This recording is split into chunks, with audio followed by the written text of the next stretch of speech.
Welcome to the Stoppage Time edition of the Pitch to Pro podcast. This is a highlight reel of some of the best moments from the show so far, and every other week we will be bringing you a special 5 to 7 minute segment featuring the best stories, tales, and moments of the podcast. You're the thermometer, so the thermostat. So to hear you say, I liked you were the Ethan, you break the mold in not falling into that nonchalance. Like, it's not cool to show your emotions. Right. I can tell that I know we've barely met, but I could tell that about you when we were at the event and everything. So I think that's fun that you guys bring that, like, it's supposed to be fun. You're supposed to be able to show that happiness and that joy, right? Like, I don't think you guys would still be playing if it wasn't fun. That's right. Right. Or choose to continue going on. Right. For sure. So, all right, cool. Well, I think, you guys have done so much together. Talk about probably one of the biggest things I have heard. I wasn't able to go this year, but one of the biggest things that I heard was part of the biggest difference was MLS Nextfest. Talk a little, especially as it relates to getting to the opportunities that came afterwards on, can I continue to play at the next level? Right. Can you guys talk a little bit about, like, what was Fest like for you guys? It was unreal. I mean, just the whole setup of the tournament to begin with was amazing.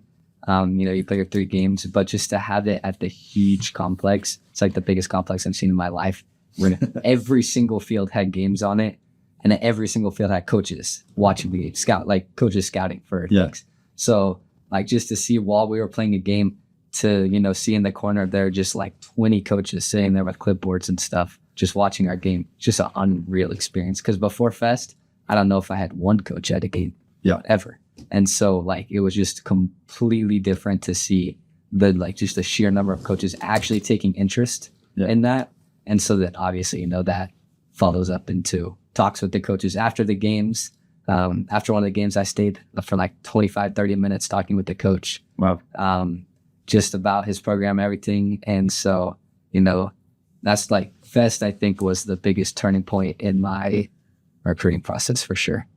I think for me specifically, it helped me figure out that I knew that I wanted to play college soccer. I think I know for these guys, that's always been their dream. I'm pretty sure Wyatt wants to go pro. Brandon wants to do at least, maybe go pro. But I think that for me, I know I'm dead set on doing medicine, so trying to pursue higher education, but I wasn't necessarily sure if I wanted to give up the sport or not, because I had some injuries I dealt with in the summer and then the spring prior. So I've been almost 6 to 8 months without soccer in total. And so, you just get down, to be honest, like that. And so I think that, with the team and the competition we played, and even in practices, just seeing how hard those guys went, I knew that I'd regret it if I didn't pursue college sports. And so I think that that event especially just showed me how many opportunities were out there, and then it helped me send out, I was researching schools that I didn't even know could even exist. Like super small schools in the Northeast, like in Connecticut, Vermont, Massachusetts, around wherever you name it. And so, a couple of them came to my games, and then that's where I'm pretty sure why I know we're talking about it before it started, but that's where we got a ton of our offers from, and our interest was that specifically. And so I think it's a testament to just how if you stay focused, and if you give it time, I think eventually it'll come to you, whether in an event like Fest or just on your own thinking about it. So yeah, for sure. Yeah, I think Fest was fun. There was some, like, it's nice playing the teams like across the country from you. It's like different teams from like the West Coast. And in terms of coaching, it's nice like seeing the coaches in person, like you email them. And when they come to your game, and you can actually talk to them. So that's also nice about Fest. Seeing the academy teams play like in person. Yeah. That was a nice experience. And it was like opening to see like different levels and stuff. Yeah. Kind of lets you like, oh yeah, I'm still up.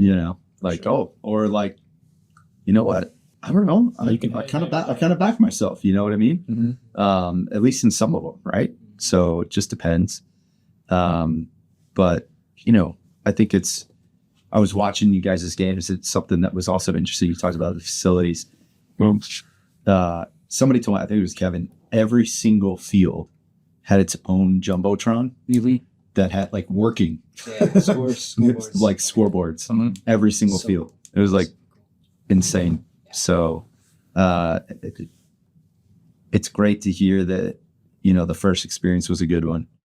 And that almost everybody got, I think, came away, or within a couple of weeks came away with at least one offer. Yeah. Or 2/3 of the team or something. It was something like that.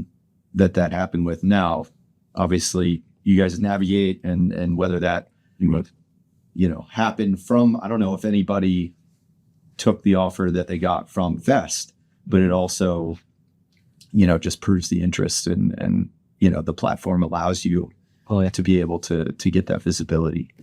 So I appreciate you guys sharing your experience. I mean, the teams were good and decent competition.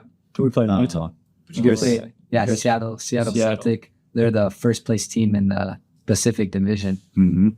We played really we well owned that them. game. We did own them. We played really well no that game. competition. 1-2-0. 2 great goals. For sure. But it was fun. But it was also like, it's good to see that we can go toe to toe with the Pacific and just beat them. Yeah. We just I mean, there's played them off the there's field. good soccer out there. It is. Actually is. But I think it's also, to get you guys' point, what this helped do is like, hey, let them know there's some good soccer here in Arkansas too. A lot of my focus in camps and colleges over this past summer, I think in 2025, was in the Northeast. And so all of those guys, they drove an hour to get to that camp that was in the middle of nowhere, essentially, but they're all in the New England region. So then part of it was introduce yourself and whatever. And so I said, yeah, my name is Mateo. Call me JB. I'm from Arkansas. And you see their faces like light up to like, what are you talking about? And so they think I'm joking, obviously. I'm like, oh, I'm from Arkansas. And so, I mean, it's pretty crazy just to see that. It's almost that same stigma that a lot of people, and you guys may know this from just living here and just flying through airports and whatever, and you get it in your soccer career. Your parents probably get it as well in their professional career if they're traveling. Like I would get it when I was in school and I came here straight out of undergrad and I told people where I was going. Why would you go there? Thank you for joining us for this stoppage time special of the Pitch to Pro podcast. If you've enjoyed the conversation, you can click watch the full episode here. Be sure to tune in next Thursday for a new episode of the Pitch to Pro podcast, the official podcast of Ozark United FC. Available on YouTube, Instagram, and everywhere you get your podcasts.